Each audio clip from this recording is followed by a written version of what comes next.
Assalamualaikum warahmatullahi wabarakatuh. Let me introduce myself.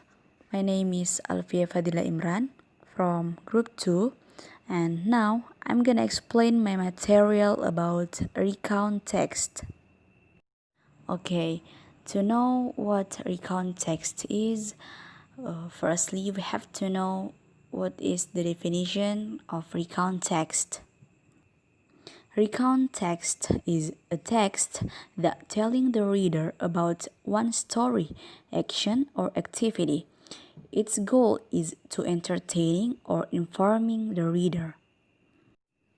Jadi, pengertian teks recount sendiri ini adalah sebuah teks yang menceritakan kepada si pembaca tentang suatu cerita, tindakan, dan aktivitas yang telah dilakukan. Tujuannya adalah untuk menghibur atau memberi informasi kepada si pembaca. And then, there are three generic structure of recount text. First is orientation.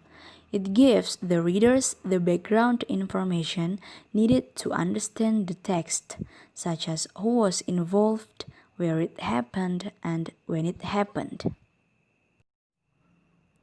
Jadi, di bagian orientasi ini memberikan latar belakang informasi kepada si pembaca terlebih dahulu agar si pembaca ini bisa memahami isi teks.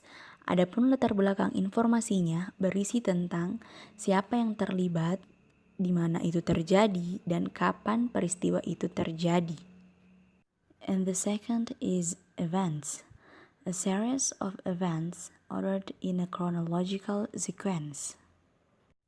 Jadi, dalam events ini menceritakan peristiwa tersebut berdasarkan dengan urutan kronologis atau urutan kejadiannya. And the last structure is reorientation. It contains of a personal comment about the event or what happened in the end.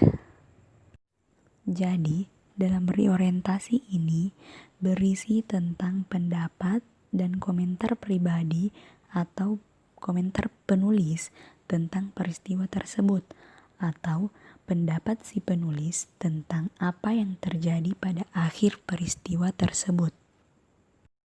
And then there are several characteristics or language feature of recount text. First, recount text is written in the past tense. Jadi, recount text ini ditulis dalam bentuk past tense karena kejadiannya sudah berlalu. Contohnya seperti she yelled, it nipped, and she walked. And then using temporal sequence. Jadi poin kedua ini menggunakan kata keterangan yang menjelaskan waktu. For example, on Saturday, on Monday, on Sunday, and etc. And the third is details are often chosen to add interest or humor to the recount. Jadi ini berisi tentang penjelasan tambahan untuk menarik perhatian si pembaca dan menghibur si pembaca dalam membaca teks ini. And then using the conjunction, menggunakan kata penghubung seperti then, before, after, and etc. And then focus on a specific participant. Jadi, kalau dari awal menceritakan kisah tentang diri kita sendiri, maka kita harus konsisten menceritakan kisah kita sampai akhir. Kemudian, kalau kita menceritakan tentang keluarga, maka kita harus konsisten tentang keluarga, dan seterusnya.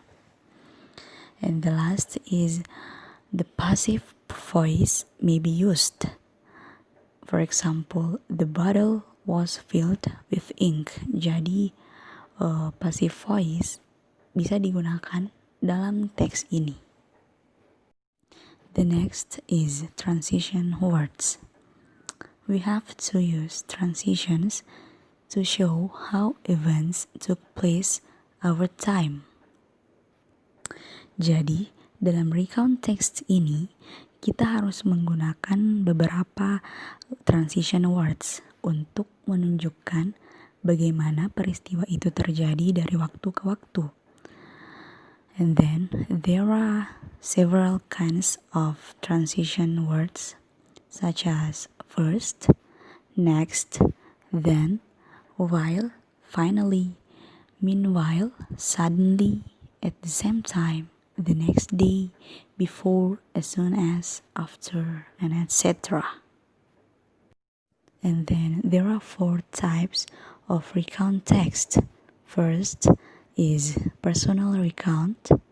The second is factual recount. And then imaginative recount. And the last is historical recount. Okay, for the first is personal recount. These usually retell an event that the writer was personally involved in. So, we can see from the name personal recount. Ini tentu menceritakan kembali tentang peristiwa di mana diri si penulis ini terlibat secara pribadi. And the second is factual recount. It is recording an incident, for example, a science experiment and police report. Jadi dalam factual recount ini mencatat sebuah insiden atau kejadian, misalnya laporan dari polisi, dan mencatat sebuah hasil eksperimen, misalnya eksperimen sains. And the third type is imaginative recount. This is writing an imaginary role and giving details of events. Jadi, dalam imaginative recount ini menyajikan sebuah cerita imajinatif di mana seseorang berimajinasi dalam menceritakan sebuah peristiwa atau kejadian. For example, a day in the life of a pirate, how I invented, blah blah blah. And the last type is historical recount.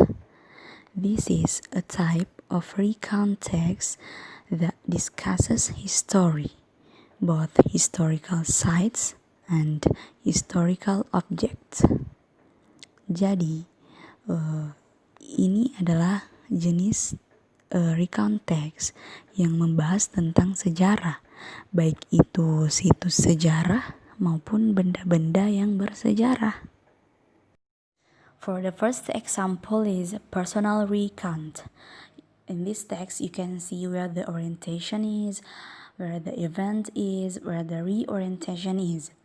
The orientation from this text is, I spent my last summer holiday in Seoul, South Korea. I went there with my friends. And the events are, on the first day, I was landed at Incheon Airport around 7 a.m. after 6 hours long flight. Then I went to Seoul by train and I checked into the hotel I already booked. I decided to take a rest for a while. At night, I went to Hongdae, a famous district in South Korea. I went to eat traditional Korean food. On the next day, I went to the Gyeokbogung Palace and National Museum. I also went to learn how to make kimchi and see the scenery of Seoul from Seoul Tower. I went back to the hotel at 10 p.m. and immediately went to sleep.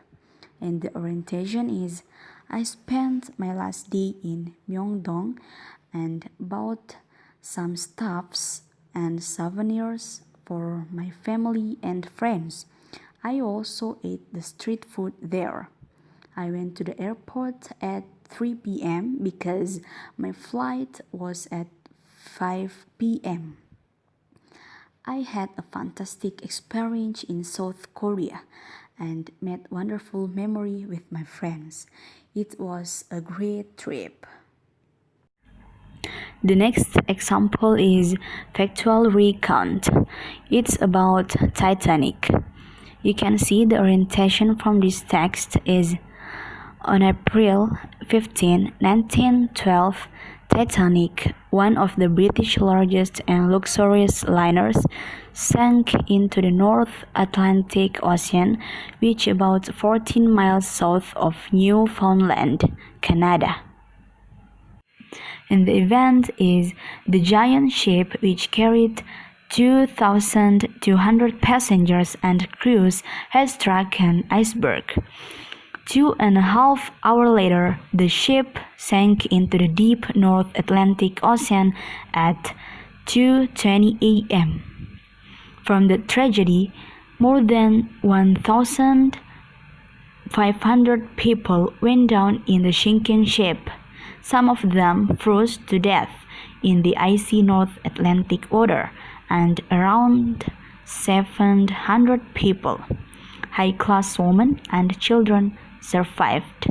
Unfortunately, the giant luxurious ship was not equipped with much more lifeboats and good emergency procedures, so that the victims of the tragedy were more than the half passengers and crews.